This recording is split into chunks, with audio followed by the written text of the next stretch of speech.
This is for all my brothers and sisters whose dads owned iMac G3s, who had to look up games via dial-up. Want to hear the most annoying sound in the world? And who could only afford to own and play one game at a time. Now, if you never did any of those things, you can still watch this video because for you it's a matter of historical record. Yeah, talk to the guy. I think that the experience of playing video games has changed drastically in the past 15 or 20 years.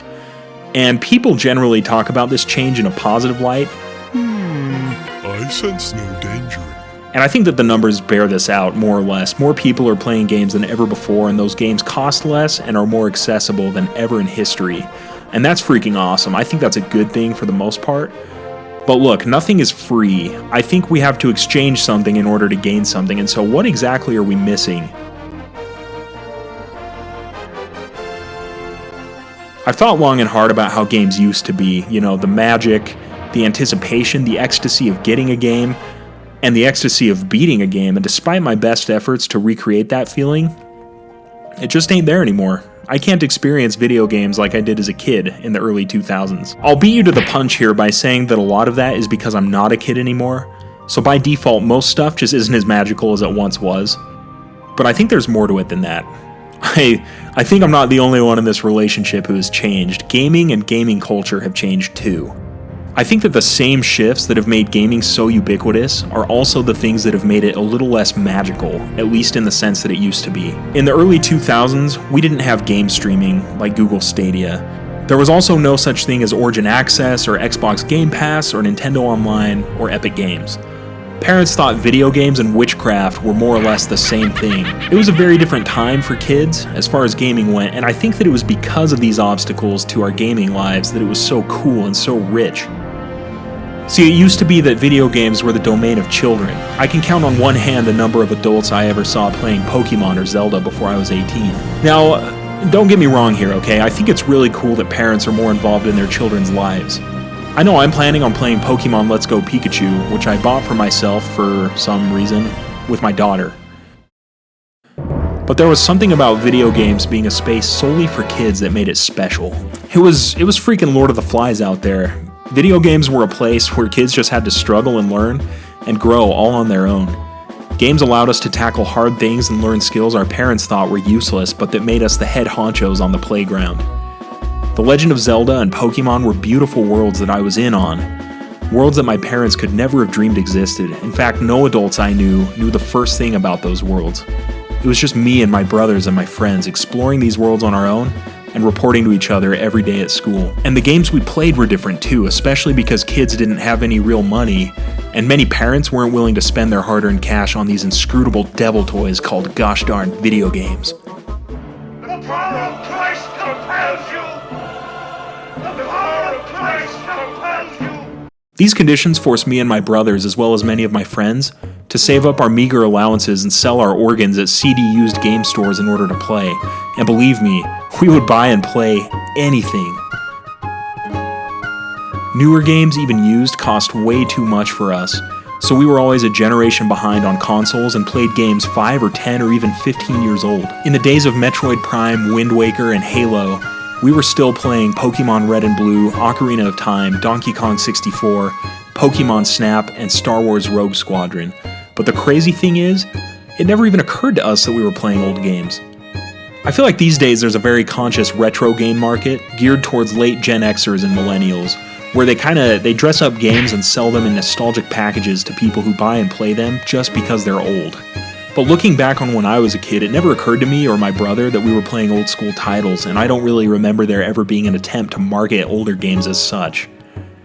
Every single game we bought, however old, felt new and exotic and revelatory to us. We approached Ocarina of Time when we played it 5 years after release, exactly the same way that we approached Skyward Sword when we finally got a current-gen console and played the game a week after it came out in 2012. We appreciated each game for what it was. And this appreciation itself was different from what it is today. See, in 2020, kids on their lunch break in school can whip out a smartphone and watch a half hour of footage of whatever game they want on YouTube or Twitch. We have these amazing consoles we can carry around wherever we go and play AAA titles on. This is really amazing and overall I think a good thing, but I think there's something to be said for the way video games used to be a mental experience for kids.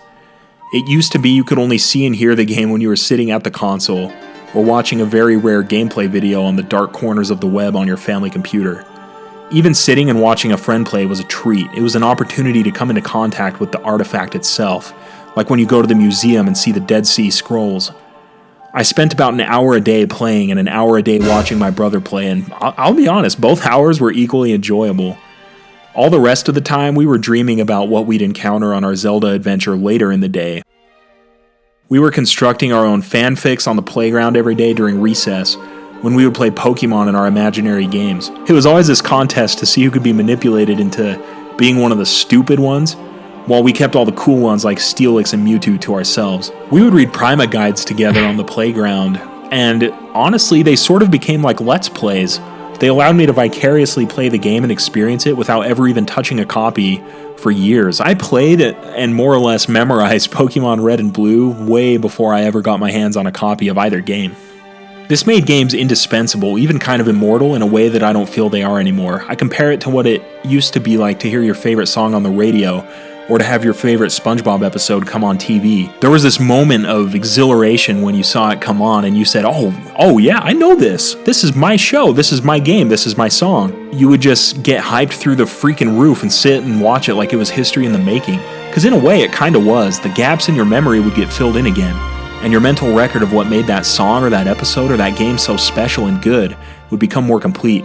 But then, in between encounters with whatever magical media it was, your mind would go to work and annex its own crazy ideas and nostalgia, turning the original into something new. The anticipation of seeing or hearing or playing it again made it even better when it finally happened. Today, though, we pick up a game and play for 10 minutes, and then we just kinda say meh, and then set it down and never play it again, because Origin has 30 other games to get to, and whatever game we've just picked up is perfectly disposable.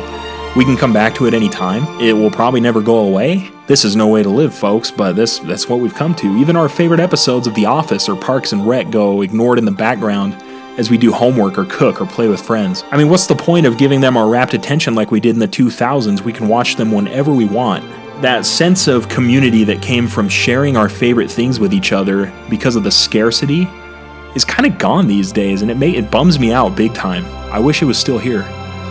Now look, I'm not trying to say that the experience of playing video games today is cheapened, but it totally is. Even though there's a lot more ways to play and a lot more games available for the playing, it seems like that raw passion and mystery that used to surround games is gone. I think it's great that parents are getting in on the fun these days, and the old classic games are up for grabs all over the place, like Salmon in Springtime.